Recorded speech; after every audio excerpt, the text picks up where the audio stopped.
Okay, it looks like we are live and recording. You are. I will go ahead and start this meeting. Hi, everyone. It's May 12th, 2020. It is 6:02 p.m. We are starting our pre-council workshop here. And this pre-council workshop is a discussion on water rates. Chuck, take it away. Oh, before you do that though, Summer, let's do a roll call of who is present for the pre-council workshop. Okay, I have City Engineer Chuck Williams, Mayor Emily Niehaus, Moab City Council Member Karen Guzman-Newton, Moab City Council Member Tawny Knutson-Boyd, City Attorney, oh, hang on, I lost my screen. City Attorney Lori Simonson, Moab City Council Member Ronnie Darasari, Assistant City Manager Carly Castle, City Manager Joel Linares, Moab City Council Member Caitlin Jones, Finance Director Clint York, Water Superintendent Levi Jones, Moab City Council Member Mike Duncan, and Zions Bank Public Finance Representative Susie Becker. Okay, thank you, Summer, for that roll call. And now, Chuck, take it away. Thank you. I'll go ahead and share my screen if I may.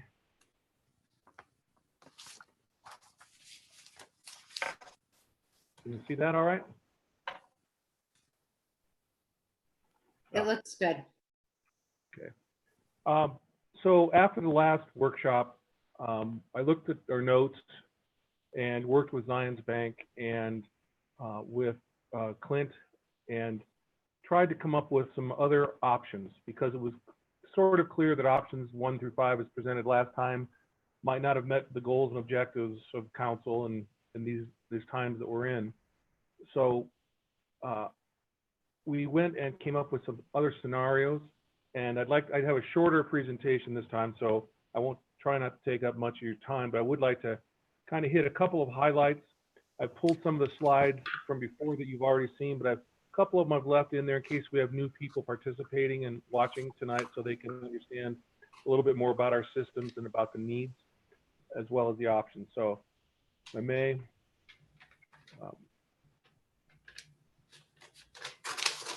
And why are we considering water rates? We consider them, because when we tried to obtain funding from the state, we were told we needed a master plan and a rate study. We're here again tonight because both the master plan and the rate study are nearing completion. The master plan is completed, the rate study is almost completed. Our existing rates have not kept up with either inflation or the needs of the system. We haven't really adjusted them within the last 10 years. And this year, we're operating in a deficit in the water, culinary water department, and we'll do so again next year if the rates are not adjusted. And again, just as a reminder for everyone that this is an enterprise fund, so we can operate it as a business with doing what we need to do as opposed to that general fund. Quick overview, you've seen this before, but again, 60% of at least 60% of our system is over 50 years old, with a fifth of it being over 60 years old. And that's a problem because the life cycle of these pipes is about 50 to 60 years of our distribution system. I wanted to spend a little bit more time on this one. I've gone by this one kind of quickly before, but our active sources where we get our water is from 4 springs and 3 wells. And really, we only use 2 of those wells for our culinary water supply. We're really fortunate that when this system works and works well, that our springs are there for us.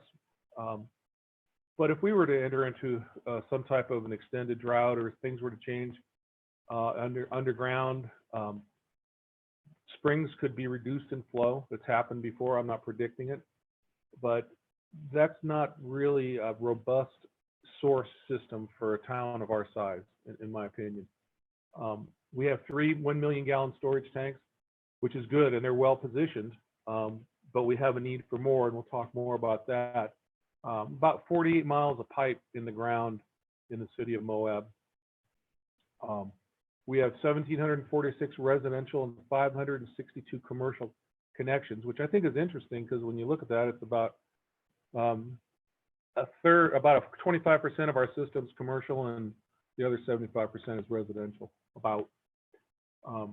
We know from the master plan and from the way our system operates that we have inadequate fire suppression in places, meaning we don't have the flow rate or the pressures that are needed for the firefighting. We have the failing pipes due to their age and our highly corrosive soils. And at the edges of our system, we have a low circulation, which is low water pressures, essentially. This year's budget is $1.26 million, and we're operating at a $54,000 deficit. Future facilities that we know from the master plan, we need an additional 1,500 gallons per minute available for our source capacity. For storage, we need the new 2.2 million gallon storage tank, which would take care of us for many years. With that increase, would also help with fire flows as well as the rest of the system. And there are some specific fire flow project costs, about 2.9 million. And the budget for next year right now, if we don't raise the rates at all, will be at $98,000 deficit. The budget won't balance as presented. And the state recommends that on an annual basis, we set aside 5% for a emergency fund, if you will, also to replace our aging system over time. Because as we've seen from previous slides, we should be on a regular maintenance schedule of replacement of our older pipes as we go. Here now getting to it. Last we talked, I sent you the capital improvements of $15,047,200. And those are the projects that were identified in the master plan. Since that time, Levi Jones, who's on the line with us, and I sat down and went through the project list, knowing that we probably couldn't get that 100% done. But he and I came up with what we think will get us by for the next 5 to 6, 7 years, if we can make this happen. And it's about 55% of the other. I honestly, if we go less than that, I'm not sure where we'd start cutting. It would almost be random, because what we're able to do with the $7,578,188 is we're able to address source capacity by putting in one new well, able to address storage by getting in the one new storage tank, and able to address some of our key fire flow areas with replacement pipes and some replacement fire hydrants as well. So that's one of the things we took that as our starting point. We reduced the project list, and we can recommend to you that if we can get that done, I think that'll be very helpful and help keep our system alive, and so we can provide the service. This is something that, and I'll spend a moment on this. And Ronnie, I think you had asked to see that, and I just didn't have time for it last week on the agenda summary, but this is the reduced project list. So you have seen this before, the $15,047,000. What Levi and I did was we went through and said, okay, what do we need now, essentially? And we need one new well. That well is 40% under design right now. We stopped it because of the spending freeze, but we were doing that this budget year in anticipation of funding the well in the near future. Whoops, sorry. Having a little, yeah. And you see that the storage tank was at $3,438,000. Well, in discussions with the Drinking Water Board staff and with RDA, which is a federal agency that funds water storage tanks, system components, I think we have a solid shot if we can come up with 50% cost share. They're not going to give anybody 100% grant anymore, and they're not going to give anybody even 100% loan. They want to see local entities coming up with a cost share, and 50% is robust. I mean, they really want to see a minimum of 40%. So that's the number that we calculated there. It's not that we redesigned the tank for 50% capacity. It's we think that we have a solid shot, and we would use that money as our local match to go get the whole $3.4 million. And that's the only time we did that in this reduced project costs. Our next priority was the Mill Creek Drive out to Powerhouse Lane, where we need to replace that. We designed that this year. The reason this looks like it's so much higher is these are actual cost estimates, and we added to that project because it made sense to at the time. So that's the distribution component. So here we'd have a major source component in the new well, a major storage component in the tank, and one of our major distribution lines here. So those are the three elements essentially of the system, the physical elements of it. And then some other projects that we can talk about: installing new pipe on Rose Tree Lane, 89,000. Over on West Center Street, this may be World War II era pipes, so that we saw some of those in the 100 West project. We think that those are an important one to try and get completed. The 470 feet of pipe at Carlos Court, Cane Creek, 306 East 300 South of Pueblo Court, 162,000. Over in Bowen Circle, 121,000, 8-inch pipe.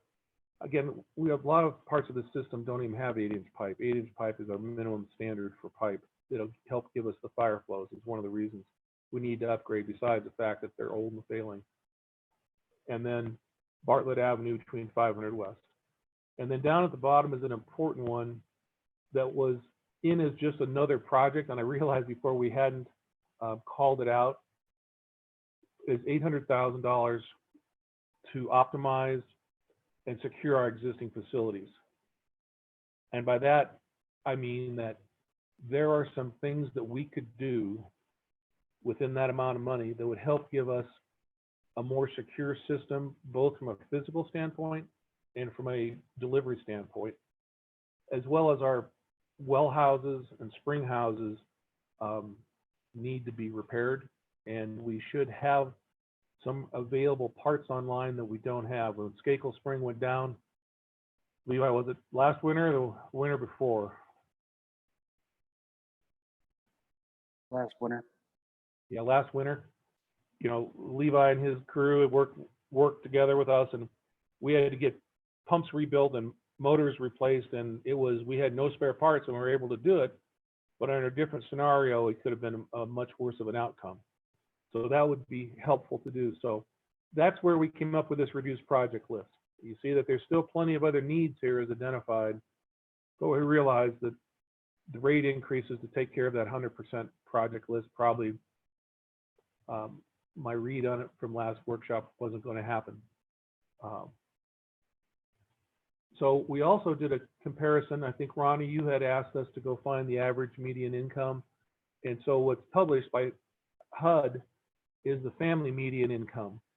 And this is 30 Utah cities, which is maybe a little bit more than we need, but partially this list was some of the information that Zions Bank had already. And essentially, the state is divided into areas that are almost counties, but not always counties, where they have family median income. And this is sorted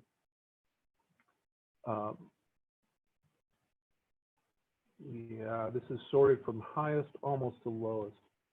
But you can see that Moab down here is Grand County is 62,600. And then here's the base rate that the other communities within those areas are charging. And while we don't have the lowest base rate, like here's one in Blanding, San Juan County is 53,900. Ours is the lowest base rate of these 30 cities in the state. And the next slide maybe is more relevant, is 15 similar Utah cities. I think the Water Board asked us to go out and compare to communities that were relatively the same size in population. And so we have here populations over here between 8,000, 6,000, 5,700. We're right about 5,300. And these are sorted again from highest to lowest. Park City having the highest family median income. Blanding having the lowest, as published by HUD. And the rates vary from $50 in Park City to $10 in Moab from high to low. And in these lower areas, we see that their base water rate is much higher and is closer to the average than our existing water rate. So we try to collect more information as requested, and try to present it so you can have as much data as possible. Now, the rate options that we have looked at since we last met was, we call them A, B, and C because we didn't want to confuse them because we had numerical options before, but they're essentially spreadsheet scenarios. Option A assumes a residential and commercial base and usage rate increase of 50% in 2021, followed by increases of 5% per year thereafter for all categories, with the exception of the two highest commercial usage tiers, which increased by 75% this year, and then goes to 5% every year thereafter. This option includes a $6 million bond next year and a $2.5 million bond in 2022 to get those projects going, the new well, the storage tank, the Mill Creek Drive primarily. And I'll have a table which will show this in a moment. Option B, all residential and commercial base rates would increase by 40% in 2021 and by 5% per year thereafter. And all usage rates would increase by 50% for all users beginning in 2021, with increases of 5% per year thereafter, exception of the two highest tiers of commercial, which would increase by 70% in 2021. It also includes a bond. And the one with the option C, residential base rates would increase by 30%. So this one above is increased 50%, option A. Option B is 40%. Option C, residential increases by 30%. We would increase 5% every year thereafter. Commercial base rates would increase by 50%, not the 30% as for residential. And then all usage rates would increase by 50% next year, with the exception again of the two highest tiers of commercial usage by 70%. And again, we would use a bond next year. So I know that's a lot of text to look at, but there were some questions about it. I wanted to make sure and get it clear as I could with text. But this is a table of some of the highlights of that text. So in option A, currently we're at $10. Next year we'd go to $15. That's a 50% increase, and then 5% every year thereafter. Commercial would go from 25 for a base rate to $37.50, which is 50% increase, and then 5%. And then option B, a 40% increase for residential and commercial. Option C would be a 30% for residential and a 50% for commercial, with 5% thereafter. And any of those options will allow us to complete that reduced project list and not maintain a deficit. All of them have the two highest tiers of commercial at a higher rate. You know, there's two reasons for that. One is our largest water users require us to have more of a system, an infrastructure to supply the water for those largest users.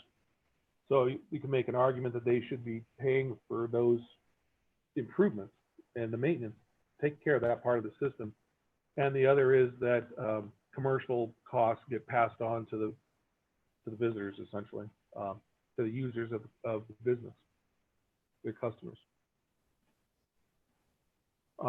This is a chart that Clint put together, and Clint, I'm happy to let you talk to it, or if you want me to move through it, you tell me.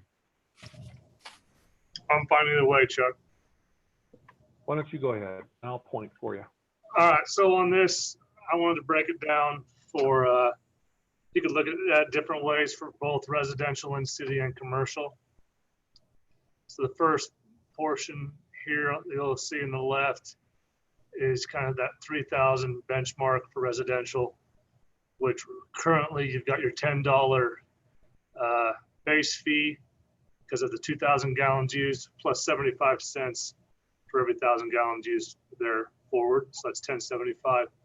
I mean, you can see there's only a couple dollar jump if you're still at that 3,000 gallon rate. Once you jump up to 25,000 gallons, I mean, there's not a huge dollar difference really between any of the plans. And as you look across, see my screen's blocking the last one here, all the way to 75,000 gallons a month. You go from 84.75, jumping up to, about a $50 increase for all the plans, which would help out immensely. But that's how I put it together, so you can see what, there are some people that do use that much water in the summer months, watering lawns and whatnot, and that would be the increase that they would be able to expect with the options here.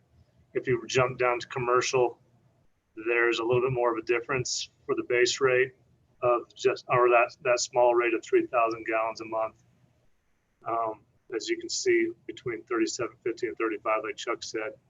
But as you jump up to a heavier user at 75,000 gallons a month, it goes from 178 anywhere from 295 to 300. So I just wanted to put it together so that if there's businesses or families out there, they could look at it and say, if that's something they're comfortable with or not, and that would be what they would be able to expect going forward with any of these options. Thanks, Clint. And that was all I had in terms of presentation, because I wanted to make sure that you understood what the differences were that we had undertaken since last we met. And now Susie's on the line as well. So I'd like to turn it back to you, Mayor, to see if we can answer any questions. Yeah, it would be helpful just for hand raising and seeing who wants to make comments to just go back to our no longer sharing screen. Yeah, thank you. Okay, so let's discuss. Who would like to start? Tawny? Yeah, Chuck, you mentioned that there were higher tiered commercial users. Can you don't have to name businesses, but can you give us an idea who a higher tiered user might be? And Clint can correct me if I'm wrong, but I believe most of those are hotels. Okay, all right. I just wasn't clear who would be using more water, so. Yeah, it's hotels because of the volume of rooms. It'd be the larger ones probably, as well as landscaping. Okay, that makes sense. Ronnie? So yeah, this one's kind of hard for me to word, but I think it'll make sense to you, Chuck and Susie. I put it in the list, Chuck. So when I look at the three options, it seems like each one is going to yield the same bonds and the same amounts. So really the fundamental differences are, what people are paying. But then also it looked like there was a slight difference between A and B and C when it came to debt coverage ratios and days of cash on hand. And I did look at the documents to see what our base debt coverage ratio should be and, minimal days of cash on hand. But can you guys help me understand, like, how important is it to have those higher figures in option A than we see in B and C? I can speak to that if you want me to. As long as you're covering that debt coverage ratio of 1.25, you are fine.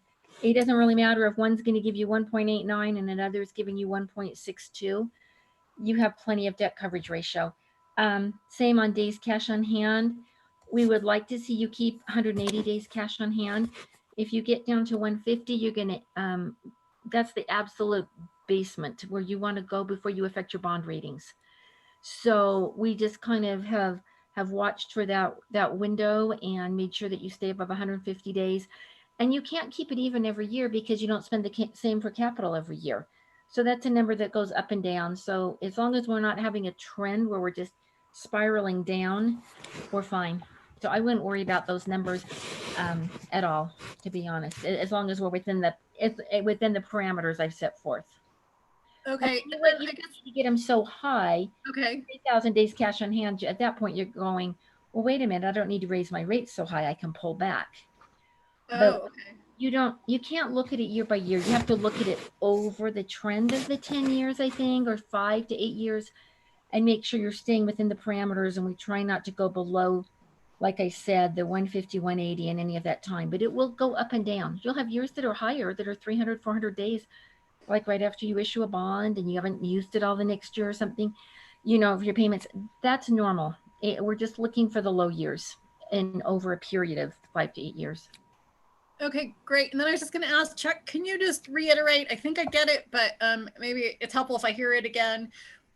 Why in discussions with the drought board, you guys thought it was good to change the 2,000 gallons to 3. I didn't know if the sense was, well, rates have to go up to keep up with our bills and it gives people a little something. I didn't know. So. Yeah, so 3,000 gallons a month is about what 1 to 2 people who are living simply with small yards and are water conscious. So their rates, they would be rewarded by having that additional 1,000 gallons given to them within the base rate, as well as when we looked at the base rates around the state, there's a whole range of what that first tier, some places include 0 in the base rate.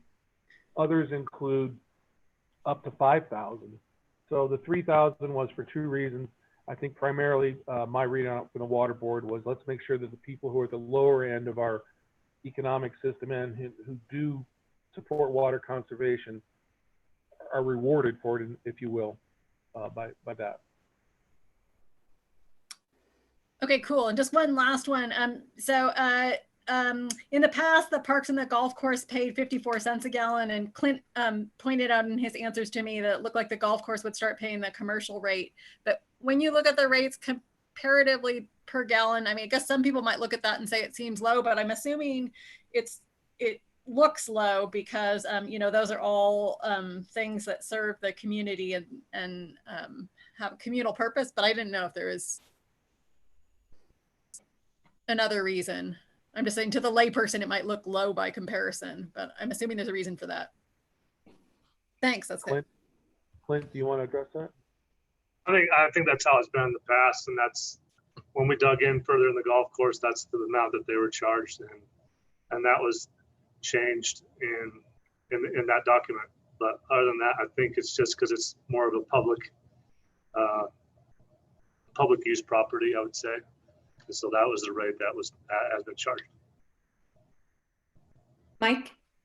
Yeah, and this touches on a subject I mentioned last week. So we're now in the contract language specifying commercial water rates, but the golf course apparently gets virtually all of their water from Ken's Lake, and they pay a low irrigation rate for that. And to that end, then maybe it doesn't make a lot of difference what we charge the golf course, whether it's irrigation water rates or good culinary water rates, if they're using relatively few numbers of gallons. And that's my understanding.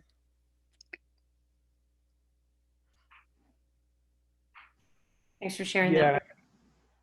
I was just going to add that I think 2 summers ago, when we had a low water year, we sold water to Gwissa because Ken's Lake was low that year, Mike. I believe out of well 7 or well number 7 supplemented it. So that also gives us a mechanism to charge for that in the future. Okay, well that's much, my understanding is that's a much lower rate than what we would charge for culinary water. But so Emily, if I may, while I have the floor, may I ask one more question on a slightly different subject? Sure. So Chuck and Susie, thank you guys so much for doing all this. One common factor in options A, B, and C is they all feature a big jump this coming fiscal year, 2021, and then relatively small increases after that. And I think we're all agreed that we're way underfunded and that needs to be fixed ASAP. And if we didn't have COVID on our hands right now, There's no question in my mind anyway that I'd certainly go for A or B, maybe C, some way to quit kicking the can down the road because we've been doing that too long.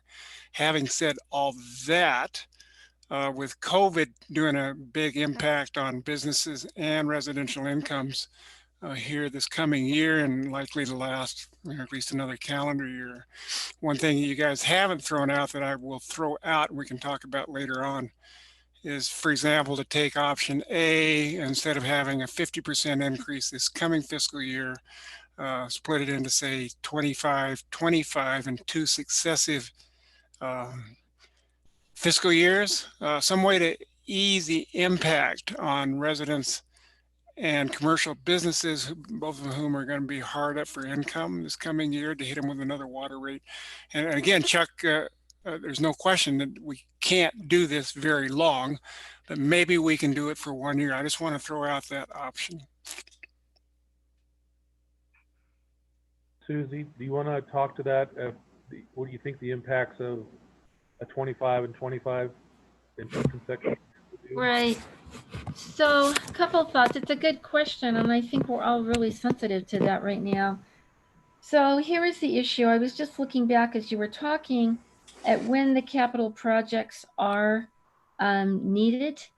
And we've already pared back quite a bit, but we have quite a bit of capital needs in 2021, nearly 5.2 million. And then we have 2 million the next year. So these capital costs are pretty front loaded. And unless those then could be changed, you are going to have to, you're not gonna be able to bond for those without getting that rate up there in order to cover it. You've got to have that jump so the increases build on it, or you can't cover your bonding. You won't have the debt coverage ratio. Okay, well, I hear that. Thank you. I appreciate that. Here we go again. I mean, is it even in the realm of feasibility to talk about what a city should offer, what we should do, to just simply say kick that first $6 million bond down the road another year? Just say, hey guys, we, the town, the city, just flat don't have it because of the pandemic, a very rare occurrence. And say, this is extremely unusual circumstances, and ordinarily I wouldn't suggest it, but I don't know if you guys want to talk about that or not. Well, I think it's, since you brought it up, probably worth discussion. Council members, do you want to respond to what Council Member Duncan is talking about?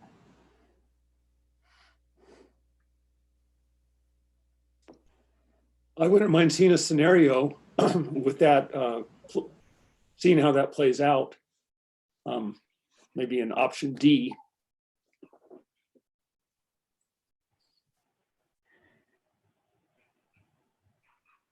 Yeah, so seriously, ladies and gentlemen, I have no idea if that sort of idea has any legs with the rest of you guys or not.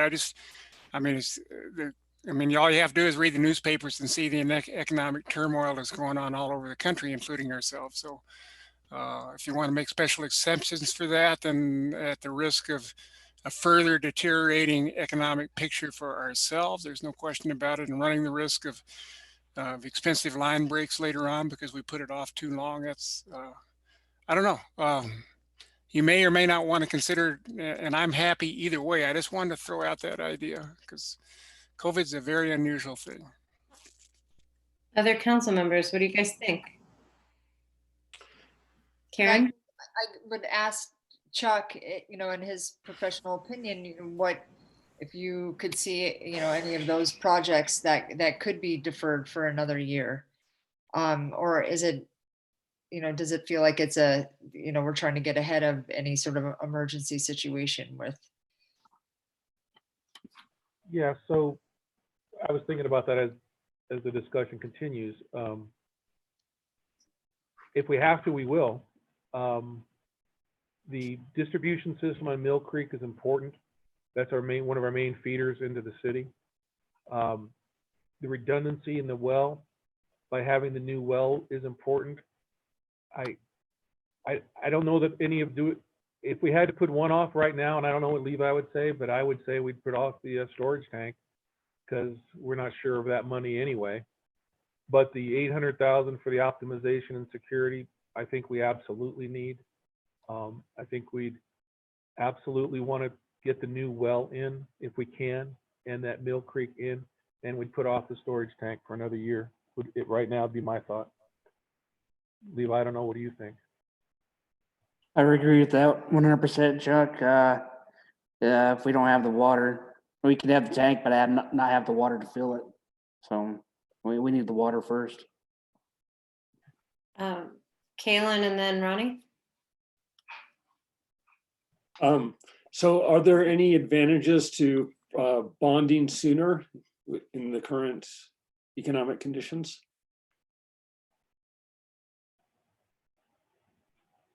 I know it's hard to project, but just in terms of the current bond rates.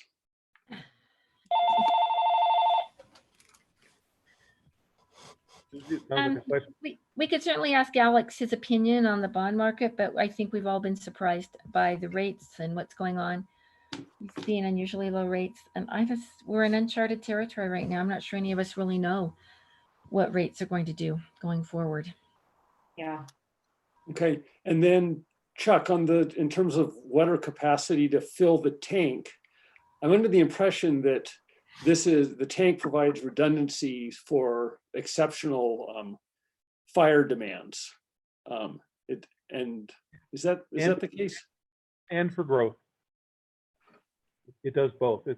It'll improve our fire situation, plus it'll provide for future growth. That's why I said if we had to push the one out there, that's the one I'd push, but I wouldn't push it very far if we can help it. Ronnie?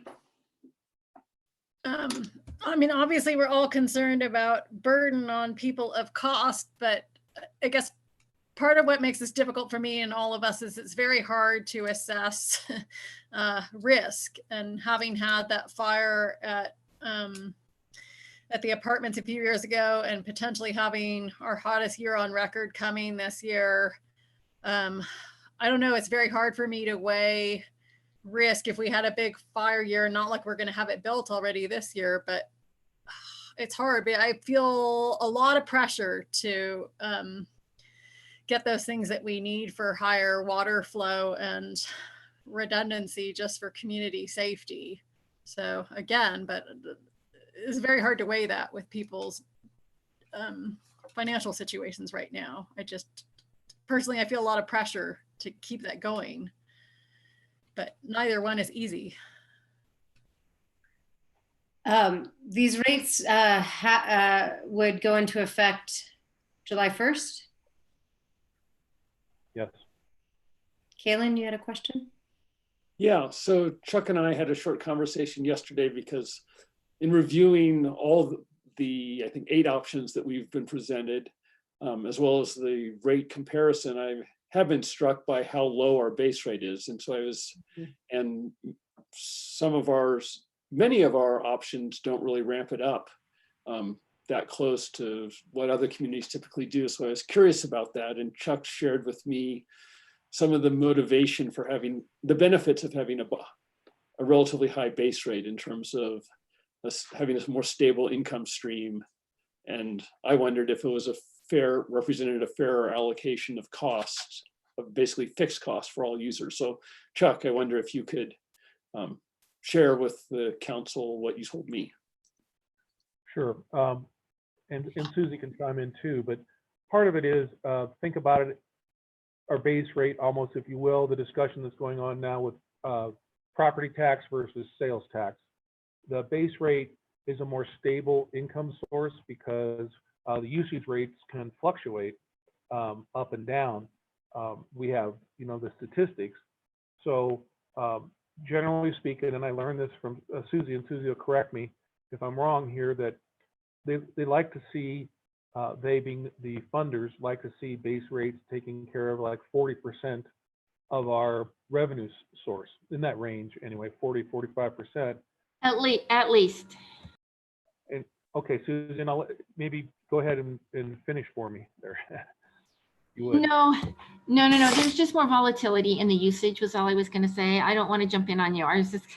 going to say most communities I've worked with like to see the base rate being an increasing percentage. Really, most of them like it more than half, because there's less risk for them, because you can have wet and dry years. I was also going to make one other comment. You notice the only other low rate there is Nibley, and we are actually redoing theirs now. That is going up, but the city council hasn't decided yet, but they have to go up too. Thank you. So, Kaylin, part of what we discussed yesterday is that the reason the base rates are low is I heard from the water board, and I thought from council last week too, to keep impacts to our low end users, from a low end meaning financial ability, at a minimum. And by keeping those base rates lower, that's one way to do it, even though it's riskier long term in terms of a revenue stream. Option number one, remember, we doubled it. We went from $10 to $20 in year one. And my sense of it was just there wasn't, in these difficult times, there wasn't support for that. But you all are the decision. That's why we look at the different options. Well, I'd be interested in seeing a scenario that is a combination of a more gradual ramp up per what Mike mentioned, but that results in a higher base rate sooner, but then is targeting the reduced project list in options A through C, and then adjust the user rates accordingly. We can certainly play with that. The issue right now is you have to move capital projects to do that. I mean, financially, we can make the numbers be any rate increase you want to have, but then maybe it becomes a question of what capital projects can you do and when, and that's really a question for the engineers when they're required. That right now with the capital projects where they are, you can't ramp up. You've got to have a jump. So we definitely had, spent an hour on this at a prior meeting, and we did narrow it down. We gave staff direction to narrow it down. They narrowed it down to these three choices. It feels like we're apprehensive because of the state of the world as it is today, which makes a lot of sense. But at the same time, I think it almost seems important for us to say, like, are we this council that wants to kick the can? And rightly so, because, we're just not feeling it. Or are we going to say, like, we knew we had to do this. We've known this, for a while. We've got these three options in front of us, and we're going to settle on an option and move forward. So I guess I'd like to hear from the council, like, we can continue to try to adjust from the three options that we were presented. But I do feel like that bigger question is kind of what's coming out of this discussion for me. Like, are we wanting to move forward with adjusting our water rates so that we can pay for stuff that we know we're going to need to fix tomorrow? Karen? So I'm just curious if it would be possible to say, okay, we're gonna do this. We're gonna pick an option, but we're gonna not start it in July. Could we start it in September or October? I mean, is that problematic for you, Susie? If we were to, postpone that. Sure.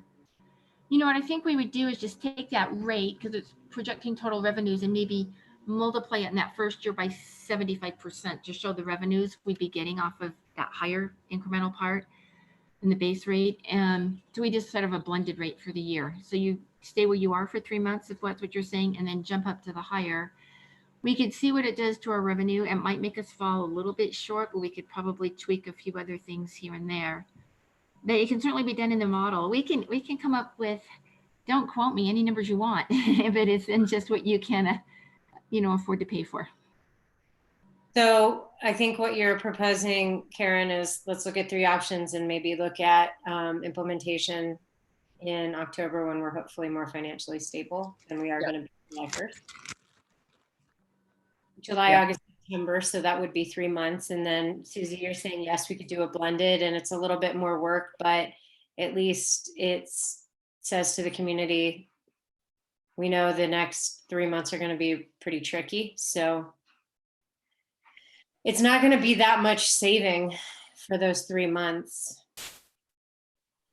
But If it I is could just- a good faith effort toward the community. I just want to make sure I understand it. So under option C, as an example, we were going to, it would raise from $10 to $13. I think what Susie said is we put that off for 3 months.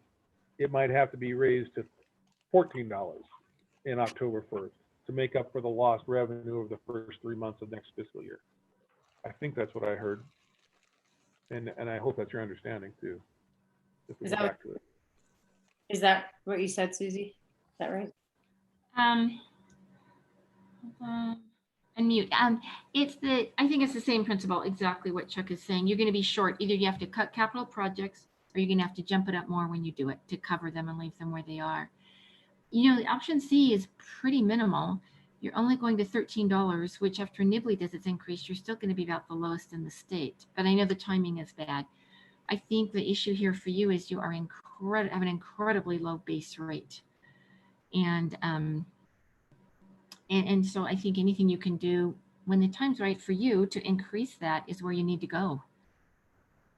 Yeah, I mean, I am going to, reiterate what I said before. Like, I sit on the water quality board and we were talking about rates, and it is shocking that we, have had such low water rates for so long. Like, we have to do this, council. We have to do this. And yeah, Tani. I first want to say that I agree with Ronnie and her concern about capacity and redundancy. And it's just simply for the safety of our residents and our community. I appreciate that this is a strange days indeed, but I don't think what a normal family would save, what a resident saves by holding off for 3 months is going to be very much. I mean, between $9 and $15 and a little bit if you use more water.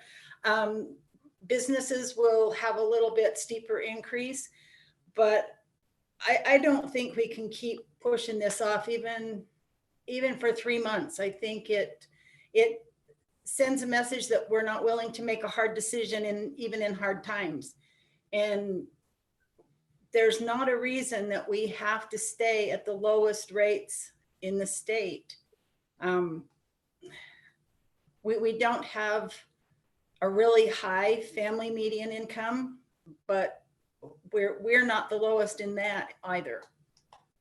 So I think we need to make a decision. Yeah, for what it's worth, if I can jump in, I appreciate Karen's sentiment, but I think 3 months isn't going to make a heck of a lot of difference, and it'll confuse them if the rates go up every month kind of thing. We're going to get a lot of questions.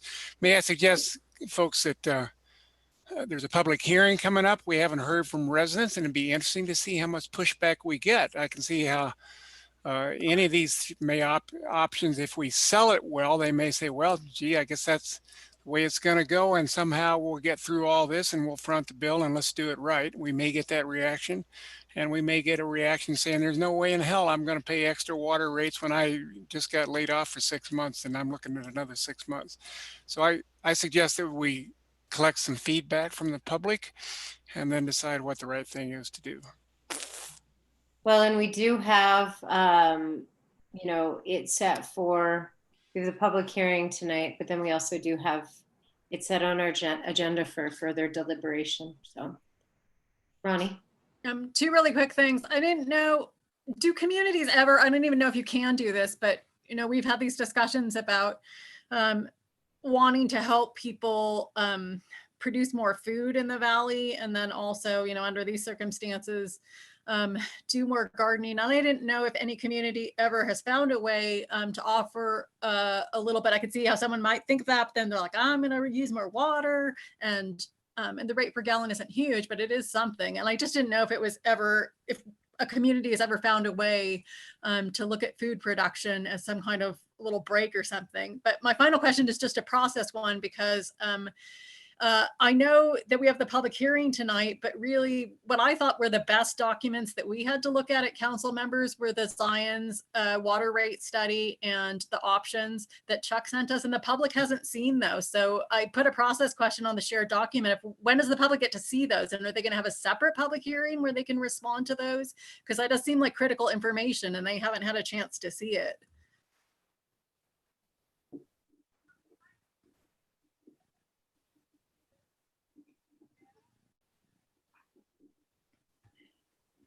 Joel, do you want to speak to that?